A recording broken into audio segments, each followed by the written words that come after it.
Oxford show Buckingham malice by sacking him, and Blackburn are completely useless, 6 in a Rovers. As for Bristol's Rovers, they've decided that Taylor doesn't suit them, while Wimbledon got their inevitable win at Bolton by the power of Asgard. In League Two, Salford under Robinson squash knots, far from cordial hosts. This is NTT20 Podcast, a Monday recap show. I'm Ali Maxwell, back from paternity leave. George Ellick has worked himself to the bone in my absence, so I've given him the week off as a thanks. And with me today, proving that I have friends in the media as well as George, host of Countdown and the Colin Murray Show on BBC Radio 5 Live, your friend and my former colleague of 5 years when presenting EFL highlights on Channel 5 and then Quest, Colin Murray. Hiya, Col. Yes, lovely. Let's start with all the messages we're getting to people who are missing George. Yeah, that's them done. I mean, he was good when Oxford United were in the playoffs last year. That's great. That was good for ratings. But I think it's, 2 words, deadwood. Because if you're looking to move forward, you need that. You need a team who are active every season, Ali. I think you need to be looking at a Wrexham fan, a Norwich fan at a post. They're always involved. I think that's what you got to be thinking about if you really want to move this podcast forward. Do you know what I mean? Nobody talks about the Milk Cup anymore, George. Do you know what I mean? Well, it is quite funny that I binned him off this week and then had to send him a message yesterday being like, "Hi, mate. You know how you sacked your manager today? Can we just get you to jump on for 5 minutes?" Yeah. So there is some Ellick reaction coming. Yeah, I saw that and I was like, I'm definitely not handling that. I George is the only person that can talk about that. So in a weird way, it's like a 3-hander today, isn't it?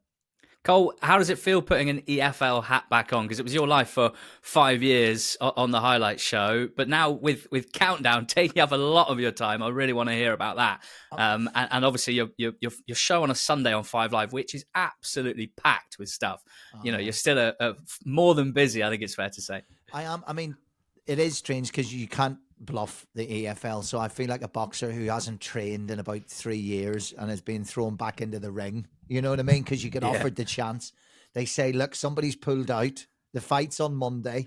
Get yourself in that ring. You've got a puncher's chance. I can't resist it. I know it's suicide, but I can't resist it. The racehorse has been put out the pasture that gets offered one more Kentucky Derby. That's what I feel like. But yeah, I always love talking football. You're right. It is very different, as a fan looking in at sort of, oh yeah, I have a wee soft spot for that team, or there's Northern Ireland player at that team, up against doing what you and George are still doing with that cold face of it.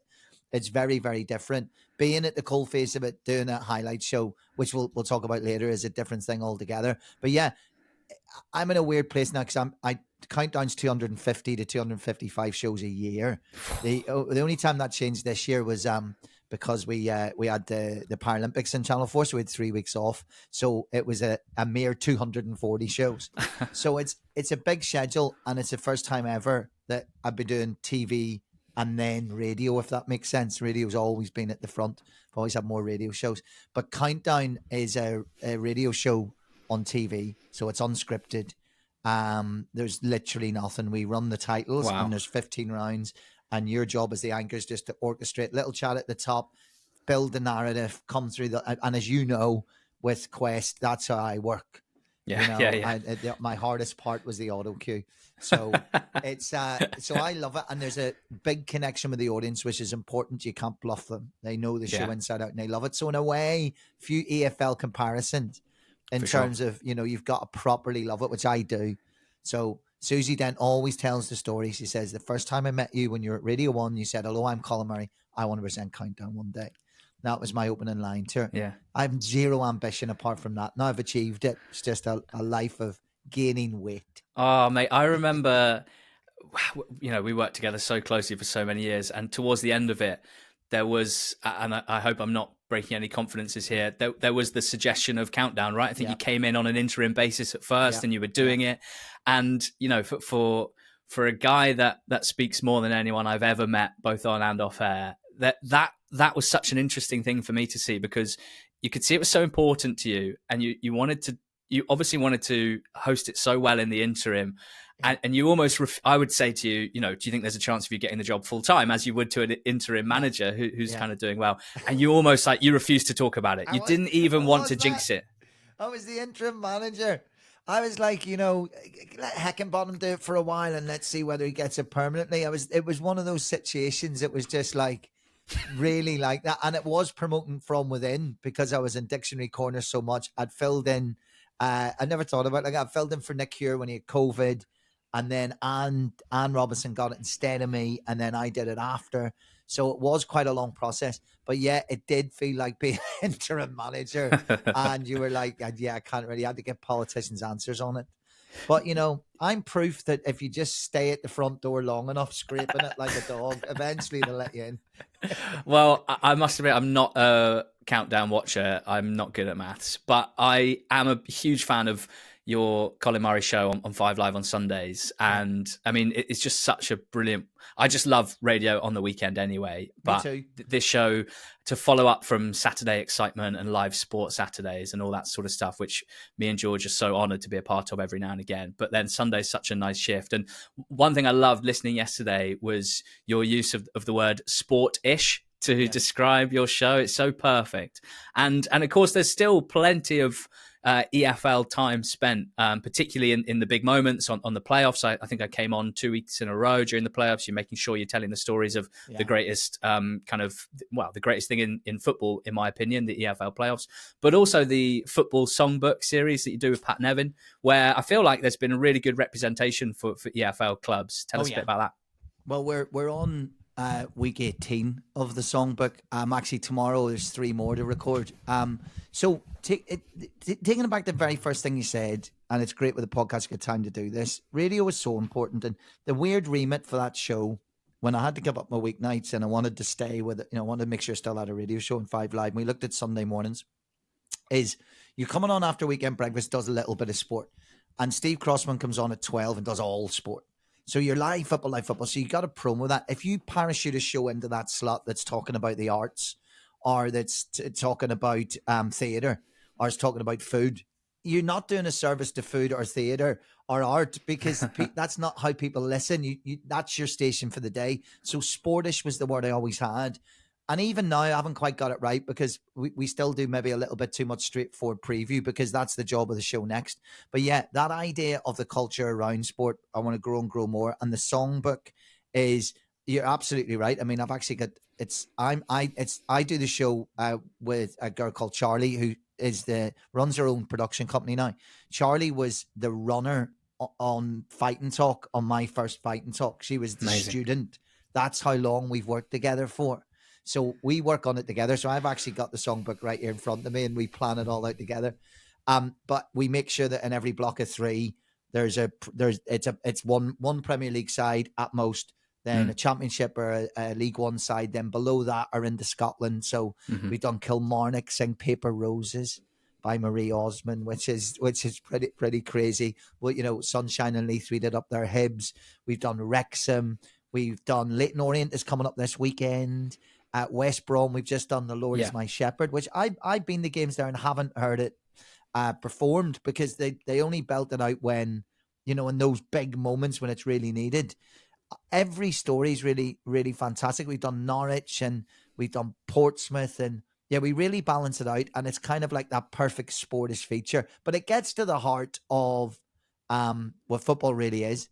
It's interesting. I always thought that with EFL and Quest as well, of kind of reevaluating what is important to a modern day football fan.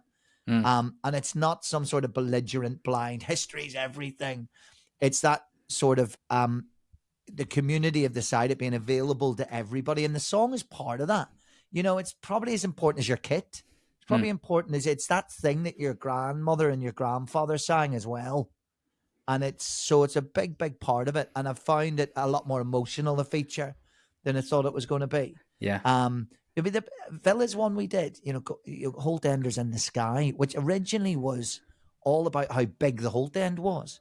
So the top row of the Holt End was actually in the sky. It was nothing. It was actually a brag, and the original lyrics were a bit dodgy, and it was all about just we lord over everybody. And eventually it became about fallen fans and fallen players. So think about that when they're riding on that big win in the Champions League, and they belt that out with what those fans are actually doing is saying, hey, Mom, I wish you were here. Isn't that beautiful? It is beautiful. The songs are everything.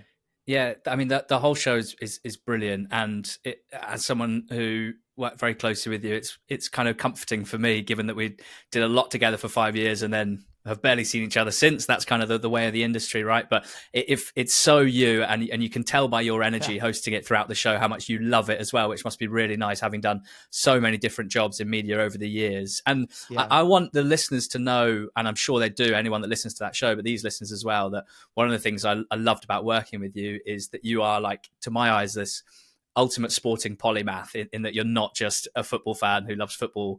You haven't got one or two sports that you focus on, that you specialize in. I would love to be that sporting polymath that kind of can be across everything, but I struggle to do that with this job, and maybe just because of my own interest. But like, if I take it back to the Quest days, the thing that sums it up for me is, and I do want to give the listeners a look behind the curtain at what goes into a Saturday night highlight show and what a day is like on that, is that a Quest Saturday, an EFL highlight Saturday, could have been very samey, right? Quite formulaic, because the bones of it were broadly similar. We'd get in at the same time. We'd watch tons and tons of football. We'd argue about what to talk about, and then we would rehearse, and we would make the show, and then we'd go home, kind of exhausted but full of adrenaline. But they were never the same, and one of the reasons were because of how much you love different sports. There was snooker one weekend that we'd be across. There was a darts, that we're about to get to the big darts tournament. There was darts to watch. There was a boxing fight that you were excited about. Once a year, there was Eurovision that you were excited about. That was always the worst EFL show of the year. Yeah, it was but it rubbed off. Where I was mailing it in. The Eurovision above everything. It was the only time I ever was like, guys, you're going to have to do the majority of the work today. Yeah. It rubbed off on the rest of us. It meant every Saturday was kind of different, and that brought its own excitement as well. It was sometimes quite annoying when we were trying to make a football show and you were watching like Sweden's Eurovision because you'd heard it was a good track. The thing with the EFL, it's different in terms of you trying to sort of how can you do something like Not the Top 20 podcast and beyond, and then also have sort of an authority across all sports. It's different with the EFL, because if I want to know what's going on in the Premier League, I always tell the story about when I did a cycle ride in Kenya, and the last thing that disappears is you go into the Masai Mara and you get into the absolute middle of nowhere. It makes the safari look like a living room. Do you know what I mean? It's just, you are alone with your thoughts in the world. The last thing I'll say is a Chelsea top or a Man United top. Like, long after all of those basic things that we think about, our everyday water, electricity, and you get in the absolute wilderness, you'll see a Chelsea top. You'll see an Arsenal top. That's the draw of the Champions League. You try and find out who has the most assists for Southend United right now. Go. Right? It's going to take you a while. And if you think you have to do that 72 times to be across, that's the commitment it needs to cover it. And that's what these guys do. So it's very hard. Mine comes from when I was a child, in which I didn't love every sport, but I loved every sport's rules. Right. So whatever that is, the mathematical thing of loving sport, I needed to know, how does cricket work? Why is it 6 balls in an over? What is this difference between a squash scoring system and a badminton scoring system? Which do you score on serve and which do you score when you score against serve? Like, all of that stuff fascinated me, because I used to play a lot on my own and invent my own games and all of that kind of, my own little creative worlds. And I think I love the narratives around it and the structure of it and the statistics of it. I think that's why baseball is my favorite sport, because that is the ultimate statistician sport. Yeah. It's the ultimate chess match on a pitch. So I want to fail. So do you see how interested Ali was in everything up until I mentioned baseball? I wish everybody could just see that the eyes just glazed over. He was literally like, I'd rather be awake with my child at 3 a.m. and listen to baseball chat. This is something that you know very well. You used to make similar eyes at me when I was going on too long on Quest, when I was meant to talk for 20 seconds and I was into second 35. It's presenters panic. I hear baseball and I suddenly think we are a long way from the EFL weekend recap. And we're going to get into it. This is the thing that I do. This is how we're going to get into the weekend recap. We'll start with the championship, of course, but this is what used to happen when the clock, because TV's always on a hard count to finish, if it's live. So you have to finish. So say the last link of the show is, that's all from us today. But in the case of Oxford, it was knowing me, knowing you, good night, right? Like, that has to be timed to the second, and then the closer plays. And Ali would often be. I couldn't trust Clinton Morrison with it, right? Yeah, there was absolutely no way Dean Ashton was getting the last word. So I would go to Ali, right? This is it, and this is the time off. And I had these. You can't see it, but these are the. I would make these eyes. And even now, it brings Ali out in a sweat. Because when I make those eyes, he knows 5 seconds. Let's get to. So off camera, I was doing like Gollum eyes at him, and that was how we used to do it. And I'd be trying to make a really good, detailed, dense point, and then you'd make the eyes at me, and I would just go like, so yeah, just think it's good. Yeah, just good. Yeah. Exactly. If you have a look properly at their defensive setup, and if you were between the lines, it's great. Yeah, see you next week.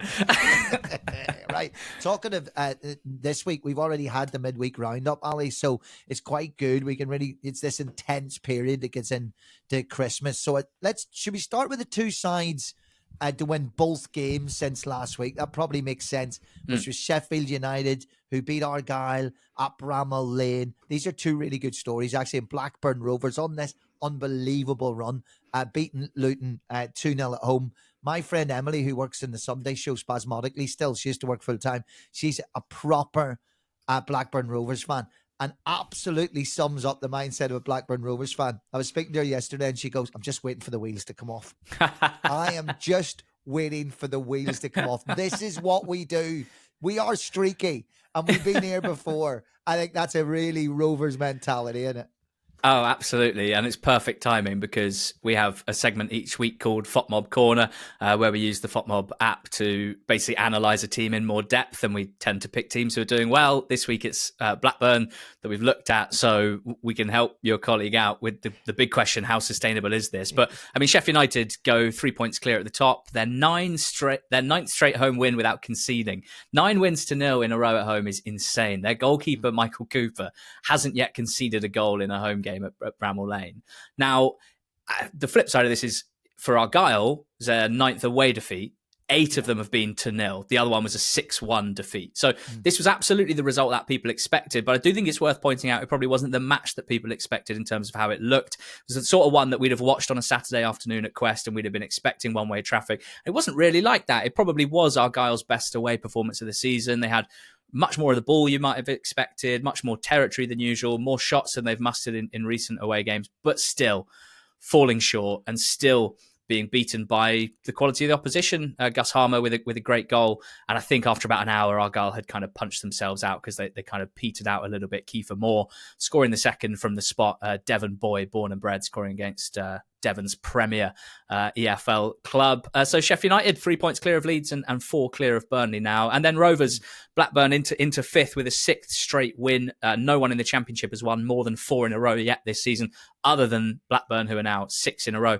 Cozier Dewberry on loan from Brighton, scoring in his first ever Senior League start. He's absolutely tiny, but he looks really quick, really skillful. He did really well in a crowded penalty box to get a shot off and score.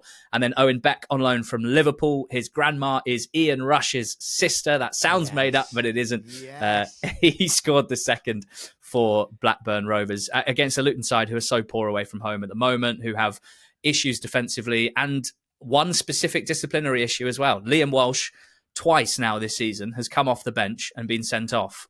First against Oxford after 1 minute, and this time after 10 minutes. You can see from Carlton Morris, the captain's reaction, basically shoving him off the pitch quite aggressively, how pissed off his teammates are that he's done this now twice. It undermines the team. Having said that, Rob Edwards blaming individual defensive errors, I'm not buying it at all. They're a bottom 3 defence. It's not just individual errors.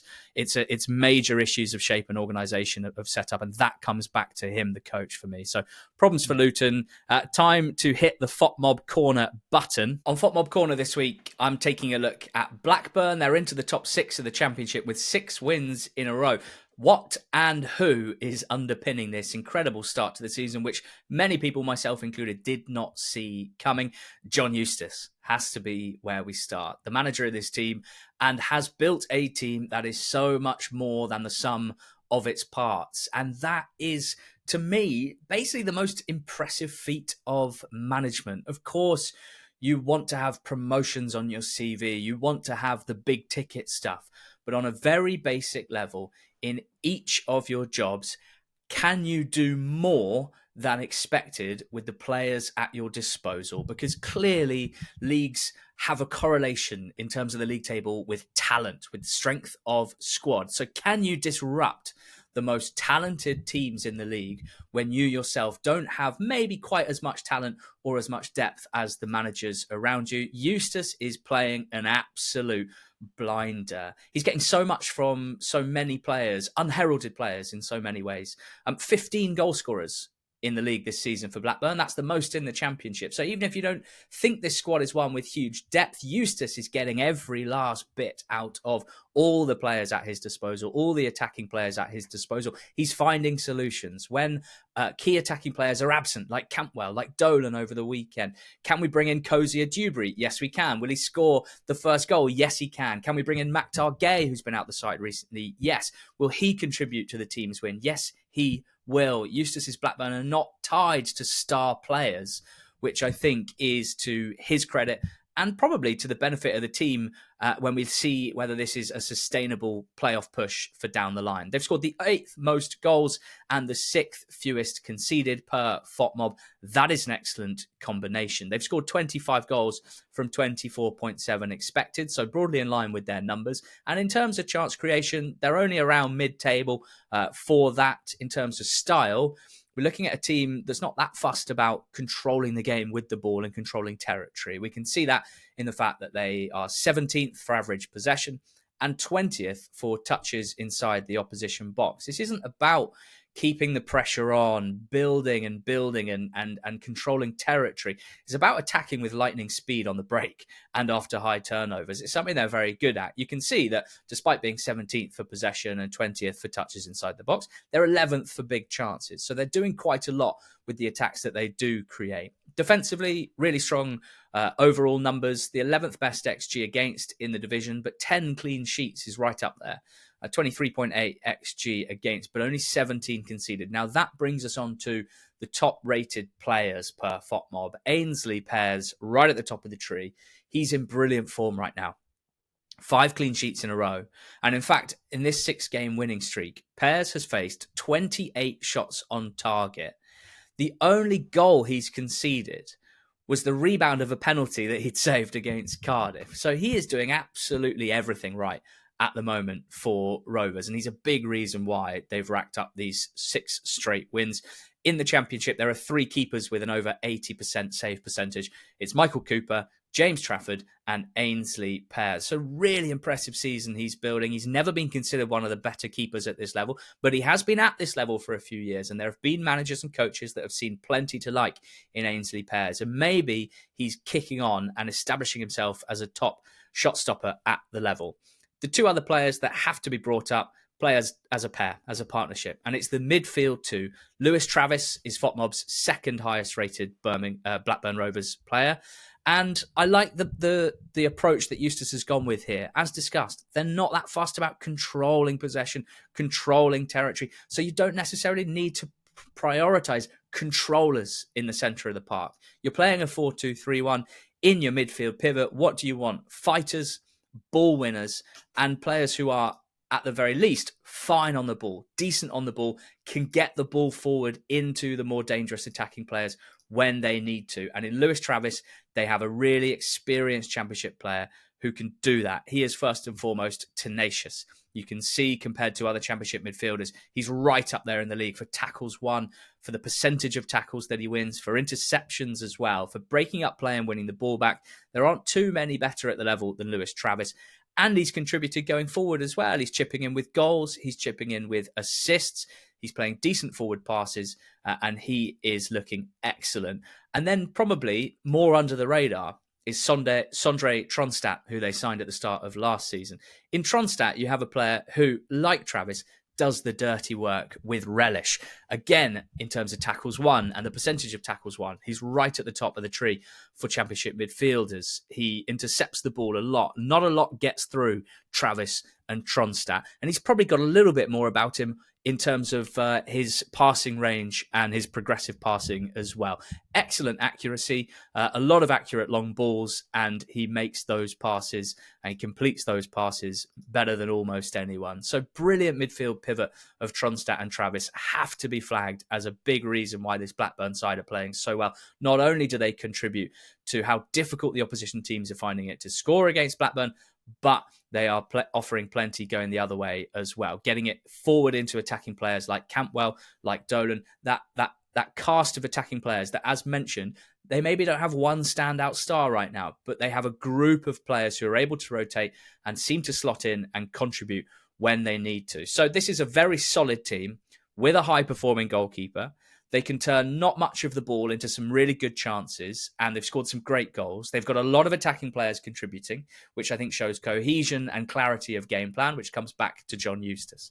The fact that that incredible defensive record is somewhat contingent on some hot shot stopping is a bit of a concern going forward. What if Pears gets bruised or has a dip in his shot stopping? Suddenly there could be a bit of slippage in the goals against column. Also, when a team hits the top six and stays there, the second half of the season often chucks up new challenges. Opposition teams maybe a little wiser, maybe a little more deferential to Blackburn, letting them have a bit more of the ball. Will they be comfortable with that? They may need to adapt their game plan in the second half of the season to keep maintaining this level of results. That'll be a challenge for Eustace. But the fact we're even discussing a top six finish when so many were concerned about a relegation battle for Rovers just shows the job that John Eustace is doing. At the moment, it feels like it's Blackburn or Watford or West Brom for the sixth playoff spot.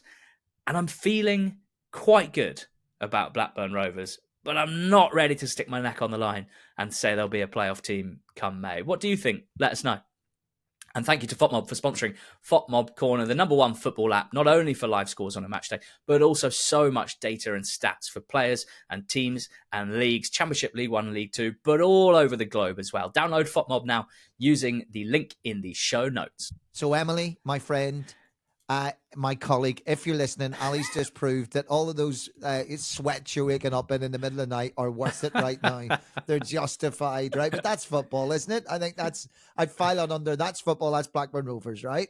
Well, yeah, I really wanted to go heavy on the pro John Eustace stuff, but it's, I don't know. I think they've put themselves in a great position. There's just something. I mean, they've already been on one slightly barren run this season, and then they've had two incredible, the start to the season and the last 6 games. So still trying to work out the kind of general overall level, but how good they are defensively, gives me hope that they'll stick around a little bit. I've got a few things that I'd like to bring up, if you don't mind. First of all, Ian Rush. One of my favourite little factoids about Ian Rush was in the 86 FA Cup final when Liverpool beat Everton 3-1. Ian Rush scored quite a famous goal because he scored 2 goals in that game. But one of his goals they had in-net cameras. Mm-hmm. And it was a famous goal because he hit the camera.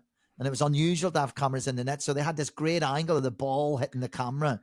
And the camera then sort of, brilliant. Which it's the type of thing you take for granted today, but we didn't have back then. So it was big. It was immediately put into the grandstand titles the week after. Dun, boom, right? I interviewed Ian Rush, and Ian Rush told me the week after that FA Cup final, the BBC invoiced him for the cost of the camera. That is a fact. And I said, Ian, what did you do? And I won't tell you his answer to that because I won't say it, but he's like, paying that. So he obviously never paid it. But how arrogant is that? That's incredible. Of someone to sit at the BBC and go, well, he broke it. He's got to pay for it in an FA Cup final. And I just got a bit of a Chris Wilder story. It's so easy to take for granted what's happening there. And Ali, listen, the stats are there and we can do the stats until the cows come home. And you're absolutely right. That home record stat and how long they've gone since conceding is unbelievable. But let me just tell you a little anecdote that I think we take for granted off the field. I made a podcast with Chris Wilder in Sheffield in the summer before the season started, when there was a lot of reckoning to be done, a lot of conversations to be had, bridges were being rebuilt. It was an evening record. And listen, he was getting paid, but it was way more a favour than anything. He certainly didn't need to do this podcast. And I was going up with Charlie, who I mentioned, to make this podcast. And he said, let me know what time you get to town. And we did. And he said, pick a restaurant. We'll come and have a meal with you before. Okay, we're just eating at this random Italian. Yeah, great. We'll see you there. We get a table for 4. Yeah, okay, great. He wears in the door with his wife and about 5 other mates. Then the doors keep opening, and I'm thinking, are these autograph hunters? No, it's just mates he had invited, right? Family members, high school friends, all of them local, right? All of them Sheffielders. Anyway, we go to the venue, and I go to wave them through, obviously, right? It's his entourage. And they start picking tickets out of their pockets, Ali. And I'm going, what are you doing? And they went, well, what do you mean? They pay their own way. Chris Wilder was the only one who hadn't bought a ticket. His wife had bought a ticket. I was like, you don't need to do that. And he was like, don't be daft. They're getting a night out and we want to support the event. And that's my point. You can't fake that, Ali. Sheffield and Belfast, and it's not just a northern thing, but cities that have that, a heart that beats in that kind of civility and humility and attitude and morals and call it what you want. This is what we talk about being a right fit for a club. And you can be a German that's parachuted into Merseyside and it works like it did with Klopp. But when it's this, and I think this will tie into the conversation we're about to have about Oxford United coming up, but listen, it might not help you if you're managing in the Premier League and you've got all that Wilder has with that connection when there's half a league that have wage bills so big that they could pay your wage bill out of change that they found on the back of their Premier League sofa. But in a division where the difference between the third highest wage bill and the 12th is £7 million. £7 million.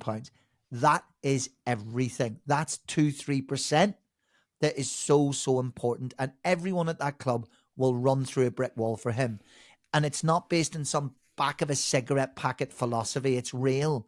It's in the blood.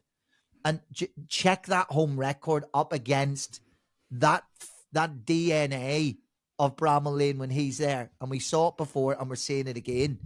Sheffield United aren't the biggest spenders in this division. They're not the smallest by a long chalk. It's not like last time. But they are still greater than some of their parts. And that is unity. That is being so comfortable in the DNA of your club and getting that fit. And Chris Wilder's, I think, the ultimate example we ever had of that. Yeah. I really do. Yeah, for sure. It makes you really want him to just be the manager of Sheffield United for the next 30 years. Unfortunately, cynically, unlikely for a number of reasons. But it does. It's up to the owners. If they go up and they feel like he's going to turn into David Copperfield, or if they feel that he can do that, and he's going to pull rabbits out of hats all over the place and make the billionaire owners disappear, then fine. Like if that's the nonsense world you're living in, or you adopt an approach where you get what you spend, and maybe that's something we're going to talk about now.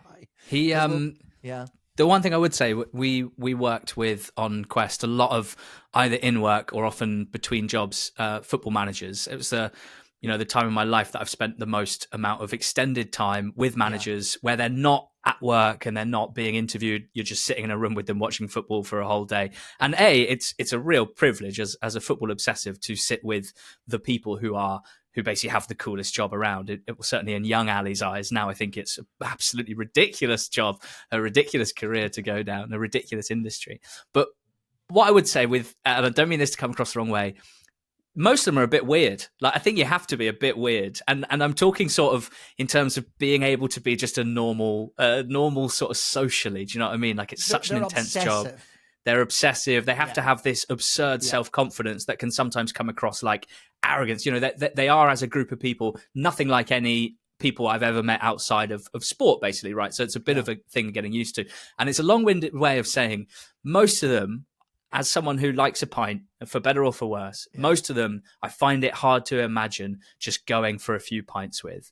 And I think if you were to do a ranking of the 72 EFL managers, just in terms of who you could actually see yourself having a good old-fashioned session with, Wilder's got to be right at the top. And that doesn't mean nothing to me. That's important. Yeah, and I've got to be careful. I could be professional. I don't want to speak out of school, but my goodness, he drank so much that night. I mean, I'm thinking, how can you do that? You're drinking like a 21-year-old. He likes a wee drink. He loves the community of what he does. But you're right. But don't underestimate the obsessiveness that I don't think has ever been missing from a successful manager in any division. I mean, Stuart Pearce told me a great story about working with David Moyes at West Ham, about how he said what he would do is he'd say, right, guys, I know we're finishing at 3 today. Just come into this room. I've got one thing I want to show you. And they'd all trips into the room knowing what was coming up, and he'd get out a tactics board, and it would all be about the position of a player, whether he should be 3 yards further forward or 3 yards further back when they didn't have the ball. And apparently, according to Stuart Pearce, what David Moyes would do, they'd do that meeting, it'd now be 3:30, they're half an hour late, and he'd actually set up a board in another room, and he'd go, right, guys, we need to just come into this room. And he'd bring them into another room, and then he'd be obsessed about another position of a forward player. And yes, success or failure, I've never met, I don't think, a manager. They're different. You're right. They're different in terms of personality, but they'd all have that obsessive streak in them. I think if you don't, you'd be doomed to failure, wouldn't you? Yeah. And if we link on to Sheffield Wednesday, Chris Wilder hates them. They hate him. They got a good win at Oxford over the weekend, but it doesn't end up being the story. No, not at all. Des Buckingham sacked. And I mean, when people think Oxford United and they want an opinion on Oxford United, they think me. After me, they think George Ellick. So, George, hi, and sorry about this on a number of levels. Oxford United have sacked Des Buckingham. How do you feel about this, and what's happened here? Well, what's happened is that Des Buckingham has been shown the door at a time where, I would say, in a pretty rare occasion in football these days, there was no real clamour for this to be the case. There was no chance of Buckingham out on the stadium in this very poor run. There was no rumours.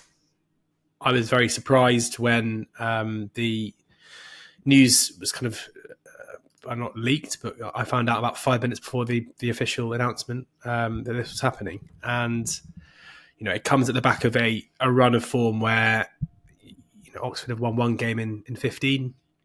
The performances against QPR, against Sheffield Wednesday, have been very, very poor. And, in terms of where Oxford are right now, Goffey summed it up on the betting show on Thursday, where Oxford right now are the 23rd best team in the Championship. And given Argyle's performance at Bramall Lane on Saturday, you could probably argue the 24th. So in that sense, the sacking, I guess, comes as in terms of a purely performance-based decision is not a massive surprise. But when you consider the overwhelming fan feeling and emotion involved in this, in which I include myself, I was incredibly angry yesterday when the news was announced, because Des Buckingham is a guy who is an Oxford boy. He's from Cowley. His granny had a season ticket. He used to go to games on the back of a bike. He has a massive affinity to the club. He was part of Chris Wilder's coaching staff when he was in his 20s. He is someone who is an Oxford fan who's spoken about this a lot, has represented the club incredibly well in terms of in very difficult times recently. He led us to a promotion. He delivered one of the best days of my life at Wembley, one of the best away days of my life at Peterborough in the playoff semi-finals. And he's been treated, I would say, pretty badly in terms of the manner of his departure, where he's been given, I would say, when you look at the summer and the business that needed to be done for Oxford, they quite clearly needed to replace Josh Murphy. They tried to do so with Siriki Dembele, paying a club record fee, but he's basically been injured ever since he came in the door. So Des Buckingham has basically had no Murphy replacement. Needed to bring in a top quality centre-back to play on the left side of defence. Ben Nelson came in, looks brilliant, got a really bad injury. So effectively Buckingham hasn't had a left side centre-back to bring in that he needed. A holding midfielder was a massive position that needed filling. The club moved to bring in Will Volks. That looked like a decent decision. He has been terrible, like a complete, I don't know what's happened. Mainly my theory with him is that he shouldn't be playing at the base of midfield in a 3, but for whatever reason, he has not delivered what was expected of him. So Des Buckingham hasn't been given a holding midfielder really either. When you consider the injuries to other players like Kyle Edwards and Cameron Brannigan for a long time of this run, right now, Des Buckingham, who is a manager who's thrived at Oxford when he's had top quality wingers, has been playing a 4-3-3 with Shemi Placheta, a half fit Matt Phillips, players who aren't really up to it. And I find it very difficult with 2 weeks to go into the window, where I'm pretty sure the owners are going to spend pretty heavily in order to try and secure Oxford's future in the Championship. But he wasn't afforded the opportunity to bring in those players, or help bring in the players to fit what he needs in order to try and improve the run of form. Because early in the season, when he had a decent quota of players to choose from, we did very well. And this is always mitigated. And, as time goes by, I just wrote quite a long thread on Twitter about this. As time goes by, the emotion does subside a little bit, and you start looking at this from the lens of the owners. And obviously their priority is keeping us in the Championship. And that's all that matters to them. And maybe in time, having owners who don't make decisions based on emotions is going to be a good thing. And we will thank them for that. And we do not know, it's annoyed me a bit this morning seeing, apparently on TalkSport this morning, Jeff Stelling and Ali McCoy were calling it a disgrace. And, you see a lot of people saying they're not even in the relegation zone. And all of that stuff kind of annoys me, because we don't know. We don't know what's going on. That there are so many factors beyond a league table that can justify a change of manager. We don't know about the relationship between Des Buckingham and other senior staff. We don't know about the relationship between Des Buckingham and the players. We don't know anything. We are just here as spectators, and one to have a massive vested interest in a guy who has ties to the club, who lived out every fan's dream of being like a hometown boy who takes a club up at Wembley in incredible circumstances. So there's a lot to kind of unpack. My overriding feeling is sadness. But the more time goes on, I guess I increasingly think that maybe we're not in a position to call it a disgrace. But I do think that the way maybe that it was announced, with kind of 3 tertiary paragraphs on the official website and very little by way of fanfare to thank him for what was an incredible couple of months, that is something that doesn't sit particularly well. You've just done something that I often do myself, and created a new word that made complete sense, and I absolutely love it. I don't even know what it was. The word tertiary there. You've mixed together the words terse and cursory, both of them completely perfect. Makes sense, doesn't it?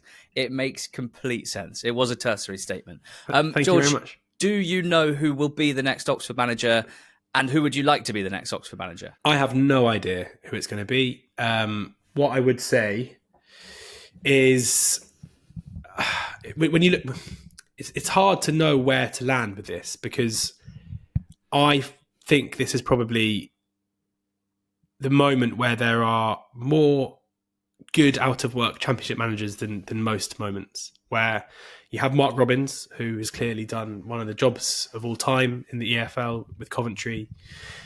You have Gary Rowett, where if you're looking for someone to come in and immediately organise a defence and probably get you enough points to stay up, you can't go too far wrong with him. Neil Harris, who's just left after a pretty amazing year at Millwall, or under a year at Millwall. But I really hope that Oxford don't look to make that kind of firefighting appointment. Don't look to change the style of play and recruit someone just to stay in the league. Because this is a club who have tried very hard to invest in a player trading model, look to spend quite big fees on young players who weren't necessarily ready to be first team players in the Championship this season, but who should in time be good Championship players. And I think going out and making that kind of a short term appointment wouldn't really, it would suggest that the long-term plan has been torn up, which I wouldn't particularly like. I think Matt Bloomfield is interesting. Whether or not he would want to take the job, I don't know, but there is a bit of a kind of subplot here that Scott Mitchell, who is the head of recruitment that he brought to Wymcombe, was then let go by Wymcombe, which I can't imagine was his decision, given the summer that they had and the recruitment that they made. And he was picked up by Oxford. Now, if Scott Mitchell has anything to do with this decision-making process, then, if Bloomfield does have itchy feet and wants to capitalise on his very high stock right now, then it wouldn't be a massive surprise to me if there is conversations going on. The one thing I would say is that it's quite a weird position where there's been no statement about an interim manager. Oxford have Leeds away on Saturday. No communication about what's going to happen in the short term, which normally suggests that there is an appointment around the corner. However, there are no rumours. None of the kind of journos you'd normally expect to come out with lines about who's being spoken to are coming out with anything. So, no, I have no idea, but it wouldn't surprise me at all if this is one of those where at some point in the next 24 hours, a John Percy, a Pete O'Rourke is just going to tweet, Oxford is set to announce X as manager, and that's going to be it. Thanks, George. Enjoy the rest of your day off. Well, he's who we wanted to hear from on it, Ali.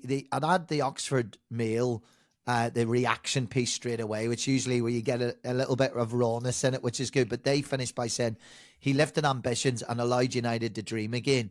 His place in news folklore is secure, and for a local lad done good, he can reflect in the tenure in his hometown club with immense pride. And I know a little bit about the area, and you know where a club can rule a city. Oxford United don't rule Oxford. There's a lot going on in Oxford. I mean, the centre is on academia and universities, and there's a lot going on. I got my window screen fixed in my car when it got chipped in the car park of the Oxford United ground. But it's not centre of life. So I think for a local guy to take him all the way back to the Championship after so long, to create that little bit of a buzz, I would definitely have lent towards looking at who could support him. Who could support him after what he achieved. And I get that last run of games, they were no longer losing by the odd goal and there was a bit more of a chasm. But that's where I would have looked to saying, okay, how can we support this guy that has so much? Is there somebody who we could bring in who's got that 20 years experience, who maybe isn't going to get the big managers' jobs now, that we could bring in, that he could just bring a little bit of something else, that knowledge that, well, when I was at West Brom in 1996, do you know what I mean? I do. And a I grey think area that rarely exists, I feel, with owners. Although I'm not behind the scenes, so I don't know.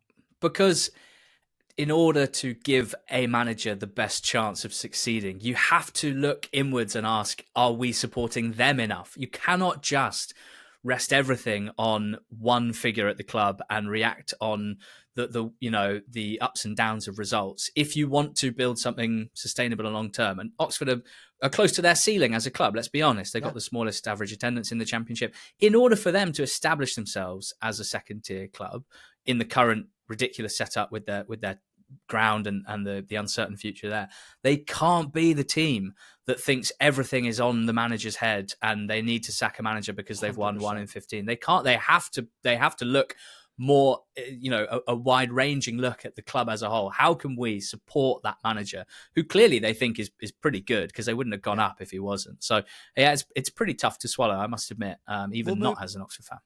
Yeah, we'll move on with this, Ali, which is the perspective on what you said about smallest attendance in terms of wage bill, etc. Leeds United spend more in the Championship on their keepers alone than Oxford United spend on their entire defensive setup, with money left over for the Christmas party, right? So all of them. So they're not batting below their average by any extent of the matter.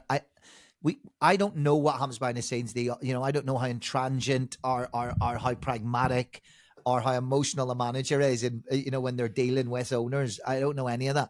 But what I do know is the idea that he's underperforming is cloud cuckoo land. But anyway, we moved to South Wales, 2-0 down after 17 minutes. Sunderland away to Swansea. Ali, what a comeback. This is what it's all about. If this was the EFL in quest, we'd have moved it right up the running order. We'd have changed the link. We'd have said, sorry, Sheffield United, there wasn't a lot happening there. We're going to lead with the Black Cats. Yeah, we'd have had a lot to go at here in terms of the analysis as well, which is obviously kind of our job to try and boil things down into not very long, because a brilliant game, some brilliant goals that we'd have had to show, Liam Cullen's free kick. Something's happened to Liam Cullen. I think it happened when he was away on international duty with Wales and he scored a couple of goals, but he so visibly looks more confident, even technically better than he had been at any other point in his career so far. And that's what happens with, young players still early in their career. They develop and they grow in confidence and they work out, more effective ways of impacting games. And Cullen has looked brilliant the last few weeks. And that free kick was just, the latest brilliant bit of play from him. But in a losing effort, because Dan Neil's goal was equally brilliant. We'd have seen that from a few different angles, a strike from range that crashed in off the crossbar.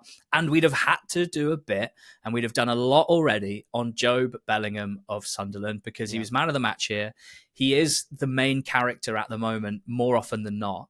And it's not because of his famous brother. It's because of his performances and what he's doing at the age that he is. Now, he did give away the free kick for the goal that Cullen scored, and it was a poor bit of play. He was a bit loose on the ball, had it robbed, and then brought down the player. So at 2-0 down, he was net negative, shall we say, for Sunderland on the day, and he more than made up for it. Progressive midfield play in the build-up for the first goal, won the ball back for the second goal and played the pass into Neil that led to his strike from range, and then scored the winning goal as well. The hero of the piece, crashing the box and finishing well, and doing what Bellingham's do well. So, I mean, he is just an incredible young player in his own right. He's part of this amazingly young, but, a team full of personality and character. And early in the season, it was about how they were seeing out wins and taking leads and just shutting down games, which is quite often the character of an old team, an experienced team, which is not what they are. And now we saw a different type of character, to be 2-0 down away from home, to come back and win. And that is exactly what turns fans on. I mean, that is literally what gets fans horny. Because when your team's grounding out wins, or they're pragmatic and they have a way of playing, your worry is that there might be 4 or 5 managers in the league can undo that. But when you get a different type of result like that, that's when you properly think we have what it takes.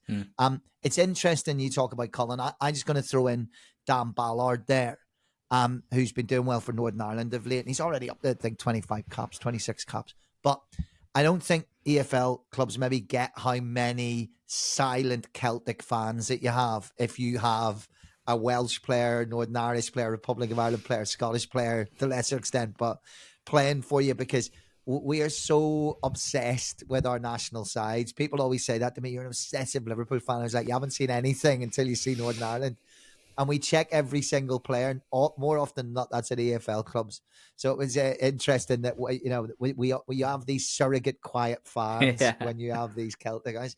The 2-0 up lead, I just want to make sure, I'm sure you don't, because not the top 20 is just way too good for this. But it is one of the myths of football that it's a precarious lead. It isn't. So about 2% of games where you're 2-0 up, did the team come back to win? So this falls into the 2 percentile gap. It only happens 1 in 50 times. So a 2-0 lead is not precarious at all. It's just we notice it. We would never say, oh my God, can you believe they gave away a 1-0 lead? I mean, so it's just because it's the first lead you notice. So it's nonsense. As is the 27 club in music. All these musicians start 27. That's statistically been proved inaccurate to be the 28 club. But a great fact about 2-0. Sir Alex Ferguson was 27 years at Manchester United.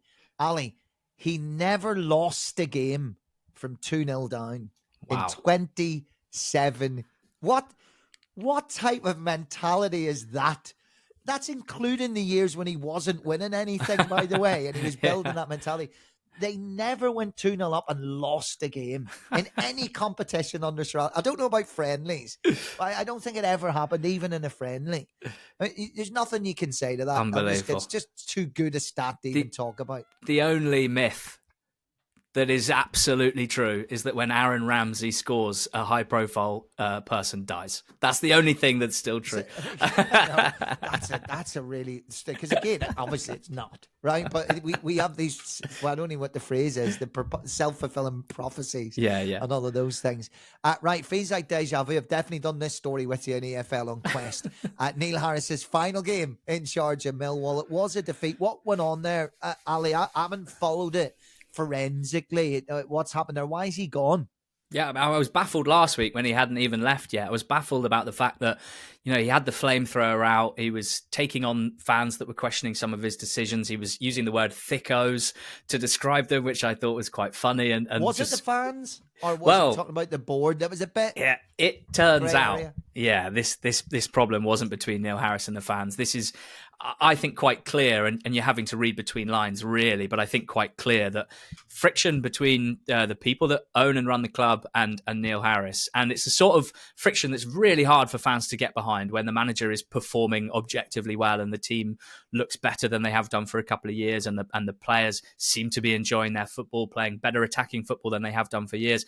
It's almost inexplicable that the manager would be interested in leaving that behind. But the fact that Harris seemingly is so happy to resign, even though, you know, his own future and what level he will land at is, I would say, pretty unclear.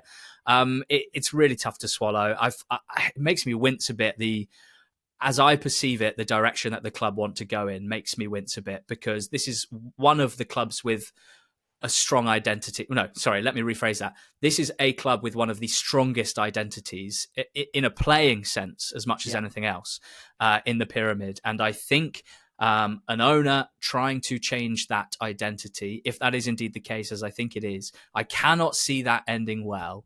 Last year, they thought they had a solid base to move on from Gary Rowett. They thought he left behind something solid. They went for a young manager in Joe Edwards. Didn't work at all, and they slid precariously close to relegation. This year, again, it feels like they might think we've got a pretty solid base. We started pretty well. We're mid-table. And I wonder if they'll look to do the same. You know, the recruitment suggests they want to move to a player trading model. You know, it's words that we hear a lot. It's things that clubs want to do. I just feel uneasy about it for Millwall at the moment. In 10 months back at Millwall, they never lost a game by more than one goal. Yeah, but that's quite a stat, isn't it? To think you never walked off a pitch more than one goal away from getting a point, or qualifying for the next round, or taking it to a replay. That's quite special, I think, when you look at it like that. I think the opposite side, I've used the maze analogy. So many times, Millwall, we talk about being in the mix, maybe 3 or 4 seasons, we'd be sitting in March, wouldn't we? And we'd be saying, if Millwall are only 3 points outside of the playoffs, or 5 points outside the playoffs, Ali, or 1 point inside the playoffs, and then inevitably the fall away would happen. And is there a maze analogy? And the other side of what you're saying is, yes, you there's an extent to how far you get into the maze, but you always hit that same brick wall, and it's the definition of insanity repeating that every time. So you might need to have a few shorter journeys before you work out the formula to get out of the maze. But if you look at Millwall's success, quote unquote, in recent years, it's not there. So in this, living in this era of football, maybe there's that element of like, we need to bleed, maybe, to do things differently. Even as just objectively, I could see that train of thought. But yes, it's absolutely intriguing. And again, just to give credit to Borough for the win as well. Sunday games. Let's deal with this. Watford beating West Bromwich Albion at home. What a home record that is. Really big game as well. Norwich fans, I feel this would have felt a little cup final-ish. A huge 3 points to get, a really big 3 points to lose. Burnley winning away 2-1, Ali. Yeah, we mentioned last week, Norwich fans are having to really cling to the wins that they have achieved this season and the quality of their performances in those wins, because there's a lot of games where they don't seem to have the nous to see games out, and or the style that they're trying to implement, which has looked great at times, just isn't working against certain opposition. They were probably the better side against Burnley for the majority of it, and they were ahead early through Cordoba. They probably looked the most likely to score the second goal as well, until a slamming Zian Fleming goal. Kind of a bizarre... I haven't seen many goals like this. They had a free kick about 45 yards out centrally. There was no wall or anything. Norwich were just kind of back defending the edge of their box, expecting, I guess, like a sort of diagonal ball to the back stick. And Cullen just tapped it short to Fleming, who was then able to dribble forward 10, 15 yards unopposed, and then gets a shot 25, 30 yards out, which flies in the top corner, because Fleming's really good at that. So, I mean, terrible from a Norwich point of view not to put pressure on the ball. Fantastic strike. One of the kind of most powerful strikes of the season into the top corner, and Brownhill doing what he does so well for Burnley to nick the win for them. Again, not hugely impressive, but they have a knack at the moment for winning football matches, and Norwich don't have that. In the other game, Watford, Chakvetadze is just absolutely incredible. This Georgian maestro, so fun to watch. And Watford's first goal it's not assisted by him, it's not scored by him, but it all comes back to him receiving the ball, darting past the defender, sucking 4 West Brom defenders to him because he's so good. They have to do that, creating space for his teammates who then make the most of it. And Bayo, the striker, much maligned for well over a year now. 2 great goals, turning 2 crosses into the box into goals with really good centre-forward play. He's now in some rhythm and showing himself to be a real handful. Yeah, and we talked about Sheffield United's home record. Watford now amazing at home, 8 wins in 10 at home. I love that goal, the way you described it, Ali, because the one bit that was missing from it was, these goals that come of nowhere. Salah's very good at them, sort of falls to him bang. By the way, Gary Max scored with a free kick about 40 yards out at Goodison Park in a Merseyside derby, which everyone thought, and he just tucked it into the corner. It was bizarre. But what was great, how you described that goal, is what was missing was the crowd had time to go, hit it, hit it, hit it, hit it, hit it. You know why we all have that thing, like we have no tactics in our head as fans. If the pass is the percentage choice, we want every player to shoot from 30 yards. Yeah. So I had that lovely moment of you had time for the whole fan base. Hit it, hit it, hit it. So it's brilliant. The only teams in the bottom half to win were Derby, who smashed Portsmouth 4-0, and in a match that would have been the top two, wouldn't it, in League One last year? Correct. And Coventry beating Hull City 2-1. It's easy to skip over these games, but I would argue they're as significant as any results in the Championship because they were against teams below them. So I remember, I can't remember who told me it. I remember it might have been Lee Dixon said, stop looking at when teams are in a relegation battle or, struggling. Stop looking when they're playing against top sides. There's no pressure in those games. Training's fun. The fans aren't on your back. You go in and get a free hit when you travel to those games. So, for example, if Derby are heading up the road to Leeds, even with the whatever that game brings, people are expecting Leeds to win, right? So this is different. The pressure's on you. If you're Derby, you're expected to win this game. The pressure's on you. If you're Coventry, you're expected to win this game. And if you don't, fans will go nuts. You will get it as hard. You will get it as tight if you don't win those games. Paul Warren would have been loving that. Yeah. That is a real buzz going into Christmas. I think especially that Derby win, I think, Ali, is really important for them. Yeah, and he absolutely loves Christmas as well. He's very clear about that every year. You get to press conferences around this time. All Paul Warren wants to talk about is Christmas decorations. And I'm pleased for him. He's justified for having said repeatedly after defeats recently that he thinks their performances are okay. And he's been justified because they flew out the traps. They scored with their first shot, their second shot, their fourth shot. They were 3-0 up, and they coasted from there. That the most surprising thing for me was that Portsmouth, chasing the game from the very start, were unable to create anything. So just a strong display all over from Derby, and with quality in the final third as well, which has sometimes been lacking for them. Harness knitted everything together really nicely. And Coventry, I watched this game against Hull, obviously trying to keep an eye on Hull under new manager Ruben Sellers. They're still a bit of a mess, to be honest. He hasn't made an instant impact, I'm afraid to say. Coventry were able to get at them at will, create good opportunities at will. And in the first half, the only issue for Coventry was they just kept messing up the final action. And then, of course, Hull went ahead just before half-time. And you think, if you're a Coventry fan, it's going to be one of those days. But the quality between the two sides was absolutely clear for the whole game. And it did come to pass in the second half. So brilliant assist from Torp for Mason Clark, who was the man of the match and looked so confident playing under Lampard. He's really found his feet in the Championship.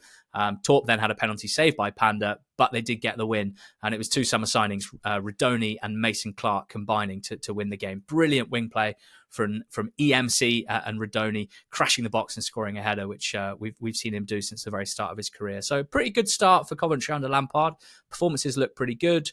Not struggling to create chances, that's for sure. I still worry that they're a bit too open at the moment to be considered like a really serious top six level team, but maybe they'll just be like an Ipswich from last season where they just blow teams away and win 2-1, 3-2, 3-1 every week. We will see. They've obviously got a lot of work to do, even to get into the top half after such a poor start to the season.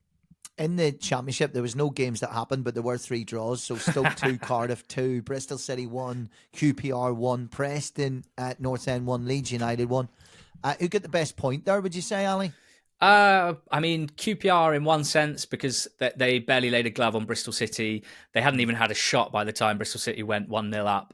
Scott Twine had come on specifically to take the free kick and then scored it, which is pretty cool to do that. Hollywood stuff. First touch. It is. It's like, doesn't that happen in Bend It Like Beckham? I think maybe it does. Very few sports does that happen in, where you're bringing on a speciality. I'm trying to think of, like, you have a closing pitcher who comes on and you go in baseball. There you go. Baseball's back.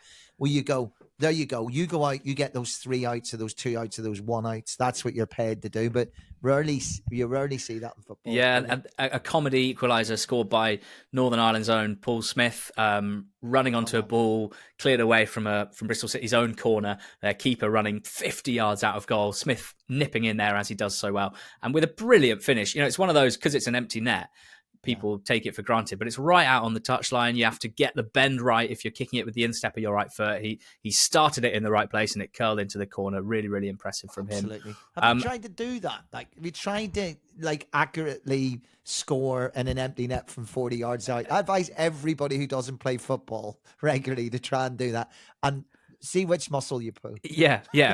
After you've sprinted 70 yards as well. Yeah, really, really good. Stoke and Cardiff, I don't think anyone comes out of this with huge credit. Both teams 7 without a win now.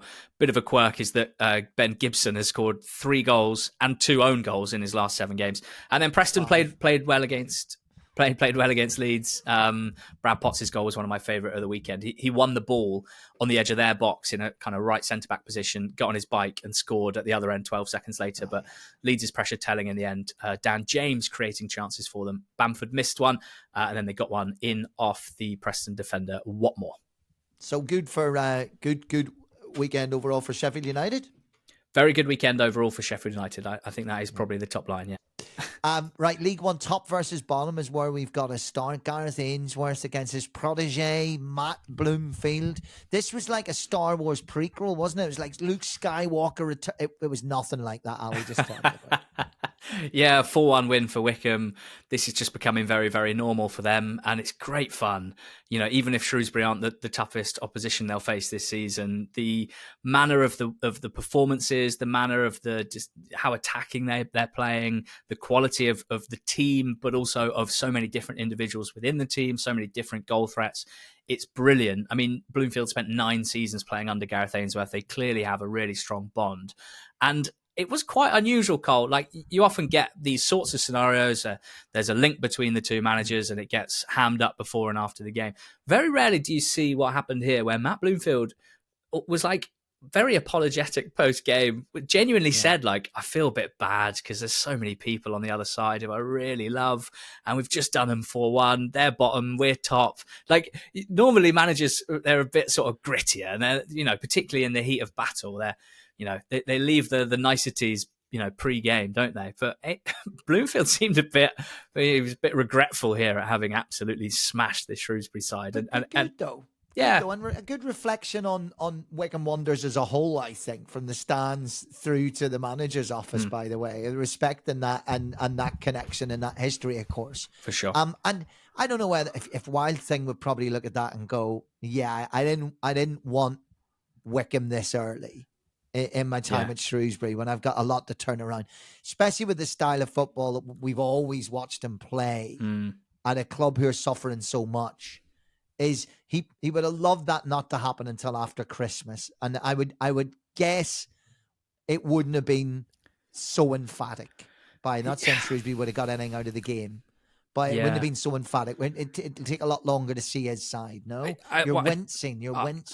I'm wincing because the logic is completely sound. But he said after the game, maybe I'll have to change the style that I've done at previous clubs. I might not be able to do that here. It might not suit the group, and to get out the rut, we might need to make any changes. And that does make me wince, to be honest, Cole, because I mean, he hasn't had a huge amount of success playing any other kind of way. They are the worst team in the league by some distance anyway. It just feels like he's on a bit of a hiding to nothing. He was so, he brought the energy and the positivity in the first few weeks. They got an amazing win against Birmingham, and it's been wiped out so quickly. And he knew that it was a difficult job. I think he knows that it's an almost impossible situation in terms of staying up. The only thing that worries me is, like, I think Ainsworth being Shrewsbury manager in League Two, clean slate, everyone putting behind, the League One years and looking forward, I would be positive about that. But there's still 6 months left of this season. And if they're going to be losing the majority of the games, like, realistically, can he keep everyone on side for another 6 months of paltry points return, even if it's nothing really to do with him, or at least initially has nothing to do with him? And on that, we will move on to our next game. It's Bolton 0, Wigan 2. This is one of those lesser told hoodoos, because Wigan have a 9-year unbeaten run over Bolton Wanderers in 9 games. 9-year unbeaten. And actually, it's actually when we go to the away game when Bolton are at home, it's now an aggregate of 0-10 in their last 3 games, Ali. Yeah, it's bizarre. It really, really is some sort of kryptonite going on here, because overall, Bolton are and have been for the last few years a much better football team than Wigan overall. But when they take to the field together at the tough sheet, it's anything but for Wigan. Dale Taylor put them ahead. Tello Asgard scored the lovely second goal. And, he's one of those young players with a big reputation. You want to get excited about them. And sometimes it takes a couple of seasons, and the club circumstance can play a part. Wigan have had a tough spell since Asgard has been breaking into the first team. They haven't always had it easy, both in the Championship when he first broke through and even the last year or two in League One. But you can still see visibly Asgard developing both physically and becoming a more effective player. And this was a great example of it. Almost like Smodix est Asgard. I thought he was almost a bit of a sort of dainty attacking midfielder, creative type, but actually he's developing into a kind of a goal-scoring number 10, which is quite exciting. And some interest from up the pyramid. Ian Evatt was another manager that was head on Mars post-game, saying that the pressure and stress of this game is obviously too much for some. We didn't do anything well in the first half. We looked frightened, timid in possession, scared of our own shadows. I mean, a huge proportion of the fan base have just fully gone. Ever out, they don't care. Even if they win the next 5 games, they saw that happen before after 4-0 defeat to Huddersfield. They are bored of not turning up to big games. And my general opinion of Ian Evatt is that he's a really good manager. He's progressed this team hugely over the years, but more and more, I think that my opinion doesn't matter hugely. Issues of mentality creeping in like this within the team, and then a complete loss of confidence from the fan base. It can be too much to get back from, I think. The weird wrinkle here is that Evatt has shares in Football Ventures, which is the company that owns Bolton Wanderers. That is an unusual situation. And it already feels a bit messy. Genuine question. Does he get a vote? So let's say there's 6 people, 7 people deciding who the next manager is. Is he one of them? I don't know. But it's bizarre, isn't it? It's bizarre. I mean, that was a sacking that didn't happen. We did actually have a League One sacking over the weekend. Bristol Rovers losing at Birmingham 2-0, comfortable, as you like for Blues. Just a complete mismatch, basically. And it was pure domination with Rovers barely mustering an attempt at goal. For Birmingham, great to have Lee Buchanan back from injury and scoring a nice goal on his return. Stansfield getting another goal from the spot. But I cannot say I'm surprised that Matt Taylor has left Bristol Rovers. He has had a really poor record since taking over from Joey Barton. 16 wins and 25 defeats in the league in 47 games, so just over a season's worth. And the underlying performance data does not suggest that he's been hard done by. They've been really, really poor, both going forward and defensively all season. So I don't like any sackings, basically. If I had my way, you would have to do the whole season with the manager that you had at the start of the season. But out of all the sackings we'll see this season, I cannot pretend that I'm surprised or particularly angry about this one, shall we say. Is it right timing? We know that this is where it's going to happen. They say they're going to take their time. So the assistant manager's gone as well, right? They've got interim management in, isn't it? Lee Cattermole and someone else. And then you've got... So they're sitting 2 points above the relegation, and you're going into this big run of games over the Christmas period. They say they're going to take their time. I'm not sure about that. I think you've got to have an idea. I never like a club going, we don't know who the next manager is. Yeah. But, I think that some clubs know who the next manager is 2 years before a manager goes. I'm assuming they have more of an idea than they're letting on. If I was a fan, I'd want them to have a better idea than what they're letting on. It's always a bit weird when you hire someone like Lee Cattermole to be a first-team coach and then you sack your manager within the week. That is an unusual situation to have. So that's probably where I'm starting when I'm thinking about Bristol Rovers and what they're going to do next. Someone has decided that Lee Cattermole needs to come in at the time you think it's to support the manager, but then the manager gets sacked within a week. It's unusual, shall we say. There you go. away wins, 3 points in the travels for Blackpool, away to Reading 3-0. Barnsley winning 2-1 at Exeter, Ali. Yeah, and I enjoyed Reading on their website billing this game as the first Noel, being Noel Hunt's first proper league game in charge of them. I've got all respect for that. Respect for that. What's even better is it's the second coming, the second game. Yeah, and what's even Three better... wise men for the third one. We could keep going. Reading fan blog, the Tilehurst End, their match recap blog was titled "The First Noel L" because they lost 3-0. So fair play, enjoyable stuff. 3 away wins in a row for Blackpool.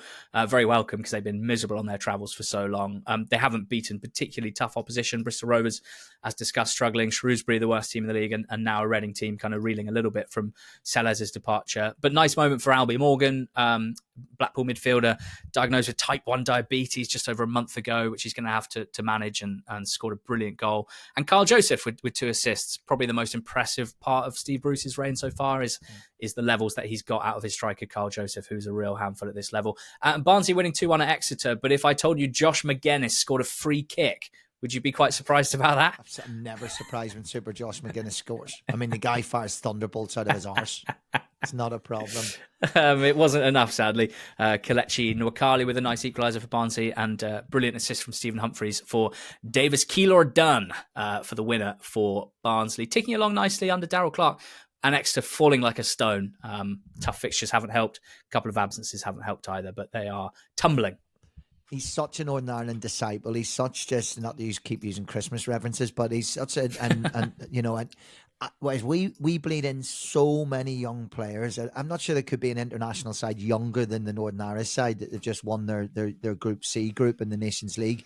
To have players like McGuinness in there he's been so important. You know, as much off the pitch as on it. Absolutely love the guy. Would wash his car every second Sunday. Let's do the home wins. Rotherham 3, Northampton 0. Posh 4, Crawley 3. And Stephen, it's 2, Stockport County. Stocky 1. Yeah, Peterborough Crawley was great fun. 4-3, no surprise really. These are 2 vibes-based football teams whose main hobbies are having the ball and attacking, and their main dislikes are defending in any shape or form. So 4-3 was the perfect result. And it's a kind of welcome to the radar. Cian Hayes, left-footed right winger for Peterborough, filling the Kwame Poku void in his injury and scoring 2 brilliantly Kwame Poku type goals. Really eye-catching display from him, a match-winning display. And Mothersill on the other side, seemingly getting better and better each week, was heavily involved in the winner. Rotherham 3-0 at Northampton, Clark Harris at the double, but not the most popular goal scorer on the day. That was Andre Green, who's had injury hell since he joined Rotherham, but came back and scored a great goal. Northampton, 3-0 defeat here. I watched them beat Posh last Monday night, which was an important victory against their rival, but they just can't lay a glove on teams away from home at the moment. And we didn't really cover John Brady leaving because it happened just after a pod was recorded. It felt pretty sad given what he's been able to achieve and the clear affinity between the club, the fans and John Brady. And it really does seem like it's just a simple case that the toll that it's taken on him, the constant pressure, the constant stress, he just needed a break. So it's quite an unusual manner of a managerial departure. And it's a big appointment for them to come because it feels like a slide back to League Two is on the cards for Northampton, but it doesn't have to be that way. They're not actually in the relegation zone at the moment. There's every chance they stay up if they make a good appointment, but it's difficult to know kind of what sort of managerial profile for them to go for, I'd say, at the moment, because they are up against it. Sounds more like a relationship breakup than a football manager leaving, but you're right. Sometimes it is emotional and sometimes it just runs out of steam. Sometimes there's just no gallop left in the horse. For sure. It's interesting because Rotherham and Peterborough in all our time presenting the EFL and Quest, they're probably the 2 League One teams. You know, we said the teams that we were either at Wembley with or they were getting promoted up in it. It was always every Rotherham and Peterborough League One. How often do we start? And let's have a look at League One on the EFL in question, starting with either a Rotherham or a Peterborough win. So, yeah, for sure. So many. Yeah, good win for Stevenage, just quickly, with lovely take from Dan Kemp. Nice equaliser from Callum Camps, but Jamie Reid penalty won it for Stevenage. Couple of Desmonds, Wrexham 2, Cambridge United 2, Huddersfield 2, Lincoln City 2. A quick Wrexham question for you, but off you go first. What stands out there, Ali? Well, I'm just quite impressed with the away sides here. Cambridge, playing right to the end and getting a late equaliser. Bit of a clumsy penalty to give away. Silly from a Wrexham side who do pick up so many of their points at home. Lundulu with a very calm and quite a flashy penalty with a few little stutters, sitting the keeper down and rolling it in. And then Lincoln also 2-0 up at Huddersfield. Impressive start to the game. House with a nice goal, and the second was a beauty, finished off by Cadamartri. But Huddersfield, impressive at the moment. They did come roaring back, and Karoma setting up Spencer, and then Spencer setting up Marshall for the equaliser. Yeah, I mean, listen, they're spending Wrexham, right? But they're not spending like Birmingham. They're not spending like Huddersfield. That's fair to say. Are they the team that everyone wants to beat? Is it a cup final every... Do you know, like, if say you go into the season and say, for example, Salford has spent more money in that league and everyone's going, right, let's get at them. Is that Wrexham basically are on steroids with that, with all the connection with the club? Yeah, I mean, they're on a par with Birmingham. I think they are 10 out of 10 examples of that in League One this season. You want to beat Birmingham, you want to beat Wrexham, and then whoever your main rivals are after that, or probably before that. Right. So there's no team talk needed, no matter who it is going up to play them. There's no, at the race course, there's no team talk needed, right? With Cambridge United. Just no, mate, Channing Tatum was there. So I mean, would that be referenced in the dressing room, or is that stuff just so frivolous and so overhyped by the whole Wrexham story? I don't know, but I couldn't move for a video of Channing Tatum looking, frankly, a little bit confused, walking across the pitch pre-game. But also looking great. I mean, if you're not mentioning Channing Tatum's bod, you're not doing your job as a manager. You should go. What a body. Anyway, there's a couple of games that happened. Leyton Orient, Burton and Charlton Mansfield. And with that, we can move on to League Two. At the top then, long unbeaten runs getting extended. It's interesting this if you're doing a weekly podcast and you get... it's a bit like this with Chelsea at the moment when you talk about them in the Premier League. You're like, we're kind of saying the same thing every single week. They're in that kind of groove. Walsall 1, Barrow 0, and Crewe Alexandra winning 2-0 away at Grimsby. I did have a quick look into an Alex message board, and there was a lot of proper relegation humour in there still. Like after that, when they were Ali, they were like, right, 15 points to stay up. There's that type of like, we are loving every single game.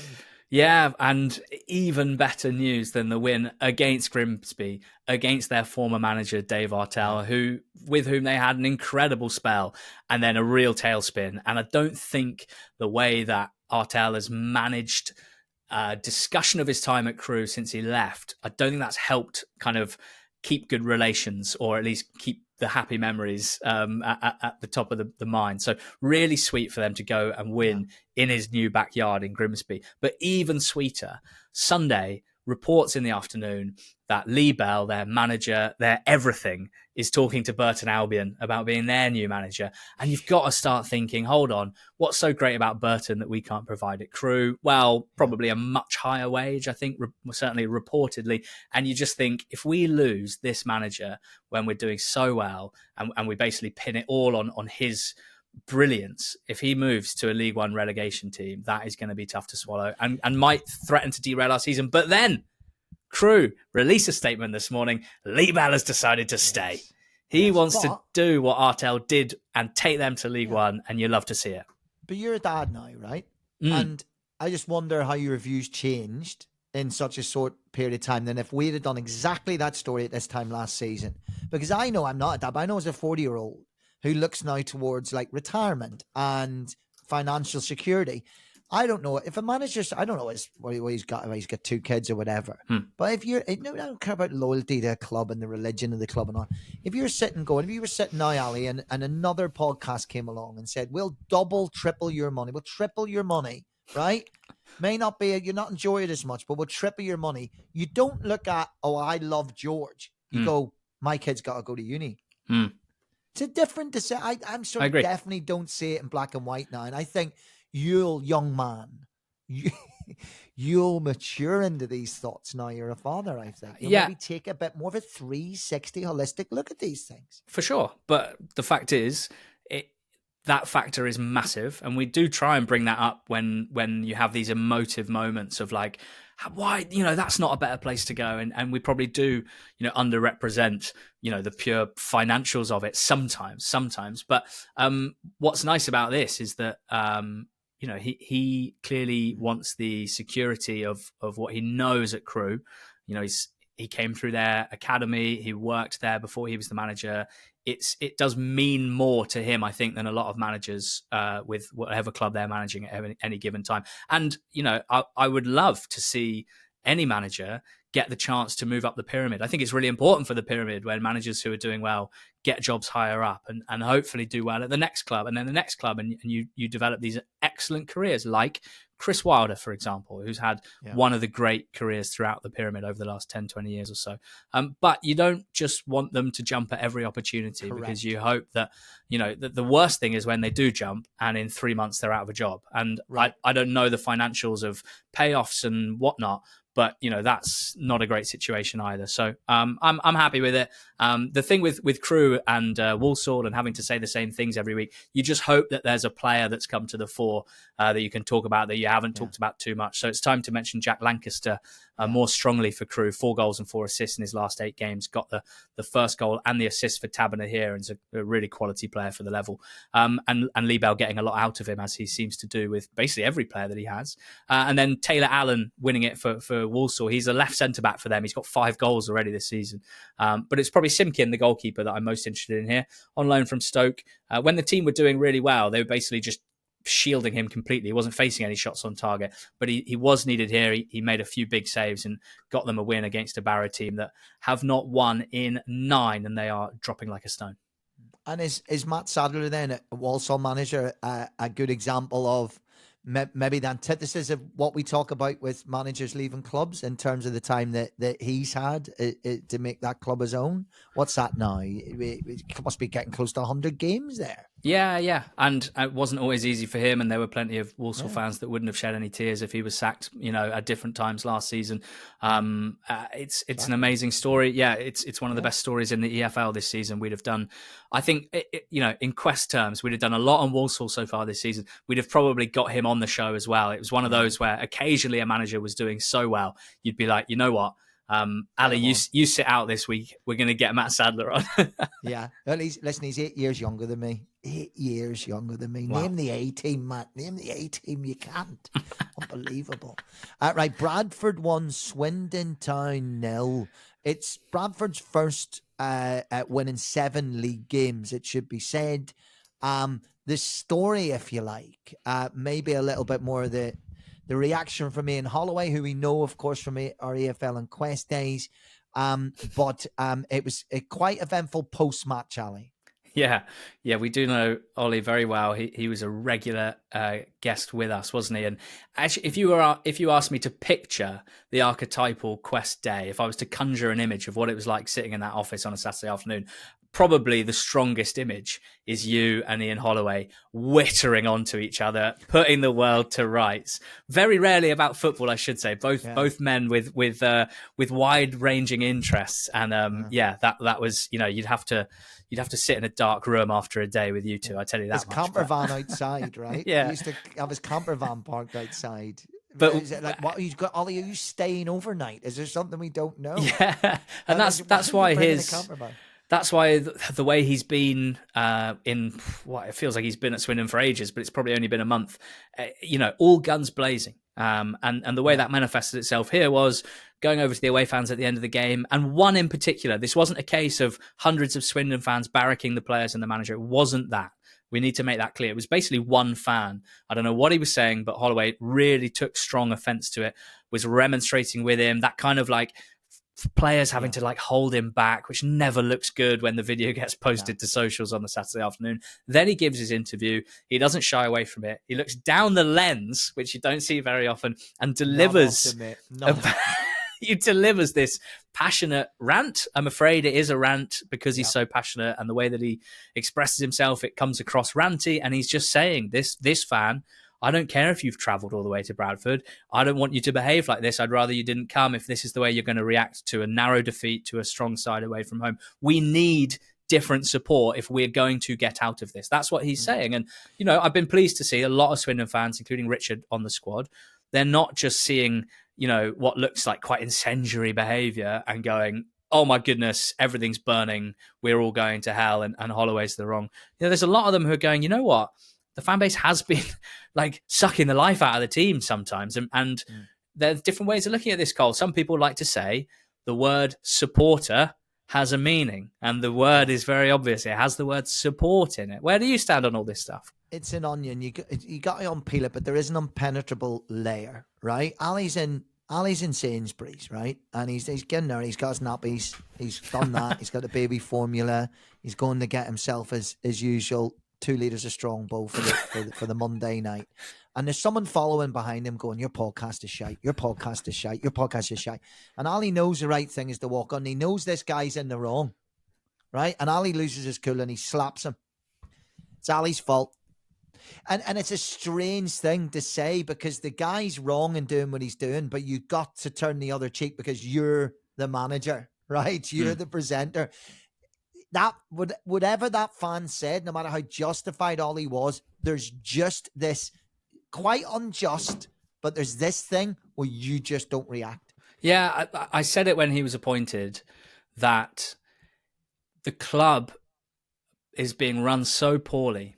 And it comes back to the point we made about Des Buckingham earlier and how it's on the club to support the manager and give them the best chance to succeed if they are going to do the right things themselves. The Swindon are just not providing that for their managers at the moment, I don't think. And so it worried me knowing that Ollie is such an emotional guy and he does respond emotionally to victories and defeats. My concern was if there are too many defeats early on, that his personality is going to be part of a new problem rather than a solution. And equally, if they'd started with 4 wins, that he would have just brought incredible vibe around the place. Right. But I don't think he necessarily was dealt a great hand. And so I'm just concerned that if it does all blow up and if there's a few more incidences like this and if it becomes untenable because it's just too much, then from the club's point of view, they really will be in a pickle because they'll be staring at down the barrel of a relegation to non-league. From Holloway's point of view, after the Grimsby job and now this, if this doesn't go well for him, it'd be really difficult to see him getting another EFL job. So I think there's just a lot riding on this for both parties, and it's that tension I think that's causing a bit of a powder keg. And it all concerns me a little bit. This weekend, what will he have done this weekend? It's sometimes I think there's a wee bit of a death wish there because you've got Grimsby coming this weekend, and the Grimsby fans are going to be on him the entire game, and that's absolutely no shade in Grimsby fans. Ironically, you've made the journey, and then you've got Swindon fans who may rally behind that one fan. I don't know. They'll know better than me because they'll probably all know exactly what the fan exactly said now within that fan base, and they'll choose to whether to support that or not. Whether the fan just said, hey, get your finger out of your arse, or he said something a lot worse, the fans will know that. And so we could have a situation where home and away fans are giving it to him in the neck, but then we also know Ollie. And that's where he might just thrive this weekend. So it's it's exciting for all the right and wrong reasons. And there'll be no one that wants Swindon to win more on that pitch than Ollie. I'll tell you that much. Rightly or wrongly, for better or for worse, he'll not be sleeping this week. And the last thing that I didn't mention, which I should have done, if there's a chance that what he's done there helps to galvanise the players and how they feel about their unit and kind of developing what's always described as like an us against the world mentality, that can be powerful for the team and then maybe for the team's performances and then maybe for the team's results. So there's a lot of, we're going to have to wait and see how this shakes out. It may be just to turn the washing machine on to spin, right, is maybe not a bad thing. It could be a terrible thing, but maybe it's that type of, maybe it's an Ollie they need because apathy would be more dangerous for me, So it will be passionate and it will be loud. And it will feel very vital this weekend. And there's, as you say, there's a lot of positives to that negative. Yep. Let's see how it works out. It's probably going to work out one way or the other sooner rather than later. That's the one thing I would say. Other results that we got to touch on in the playoff picture: Wimbledon 1-0 Doncaster, or Wimbledon, beating Donny 1-0. That's kind of the major result of the day, I'd say, at the top. Very professional performance from Wimbledon. They've hit 10 wins, at just the third team in League Two to do that. And all of a sudden, they are fourth in the table with 10 points from their last 4 games. Really impressive performance levels. And Matty Stevens has 10 in 12. Chesterfield beating Carlisle 2-0. Quality attacking play, first from Markanday to put them ahead, and then Dobra carrying the ball forward. It fell to Grigg, who slotted home. Another Northern Irish international scoring over the weekend, just in time for your guest hosting of the pod. Chesterfield into 6th. I think they're good. I just can't work out how good, whether they're sort of 5th to 7th good or whether they're maybe 1st to 3rd good. I think with Paul Cook in charge, I probably trust that they might make a bit of an assault on the top 3 at some point. Carlisle losing this one. They've got Vale away next and then Morecambe and Accrington at home, which is a huge Christmas period for Carlisle. Basically, that'll define how much panic they enter the January transfer window with. And then Gills beating MK. Surprise result. The way the game shook out, probably not that surprising. MK having a lot of territory and shots, but wasteful in front of goal. And then Gills made the most of a powerful shot from Mackenzie, which went through the hands of the goalkeeper, McGill. So that was the key moment. Gills' performance level still doesn't feel great, but they have shown some character recently to get past the blip that they suffered. 3 wins in 5, all of them 1-0. If we're looking at the trend rather than the weekend, if you were looking at the teams are going in with the most momentum in this league, other than the obvious, into the Christmas period, you look at Salford, would you look at Cheltenham? I mean, over the last month or so, Salford 3-0 against Notts County, Cheltenham beating Morecambe 2-0. Is that where you'd land there? Yeah, big improvers. Both started the season poorly, but have worked it out. And for Salford, it's just a group of good players looking good, which is what it should be for Salford. They're always able to build squads with quality, at least quality on paper. It doesn't always seem to shake out in the form of like top 7 or top 3. But Tyrese Forner in midfield, Kelly Namai out wide, Stockton's benefiting with a couple of goals, McElhenney with a nice assist and a goal here as well. So they're into the top half. They do feel like big risers, Salford, but they have only won 1 of their 9 away games, so that needs to improve next. And then Cheltenham, I'm so impressed by. I was so underwhelmed by their start to the season, but it's 1 defeat in 9. That was away at Milton Keynes. Suddenly they look really comfortable in their shape, in the way that they're playing under Mike Flynn, and got a brilliant goal from Arkell Jude Boyd, the wing-back. You kind of got to watch this one to understand it. Ball down the line. He manages to control it like on the volley, flicking it over the defender's head. Still has so much to do, carries it inside 15 yards and then a left foot shot into the far corner. Brilliant goal and a great win for them. And after a tetchy week within the Tranmere fan base, their 2-1 win over Harrogate felt like a bit of a soothing balm for them, I think. And it was from behind as well. They went behind a nice goal from Daly of Harrogate, but then a Dennis deflected strike and a quality, classy winner from probably their most high quality, classiest attacker, Omari Patrick, getting them 3 points. I mean, again, this is anecdotal through only one Tranmere Rovers fan, but I do get it every week. There is a lot of goodwill towards Nigel Adkins. A lot of we really would love to see it work, which to an extraordinary extent, I think there is that within a quieter part of the Super Wide Army fan base. But I can get that with Nigel. But you're right, it's very, very well timed. And that just leaves us matches that happened. Colchester United against Newport County and Bromley against Port Vale. They happened, Ali. They certainly did. And it's been a pleasure to walk through an EFL weekend with you. I really, really sincerely miss working on the Saturday Night Highlights show. I did across Channel 5 and Quest, I think, 7 or 8 years, and 5 of them were with you. And it's one of my favourite things that I've ever worked on in my life. And I'm sad that I don't work on it anymore. But this has been a lovely little reminder of some of the good times we had on Saturday nights.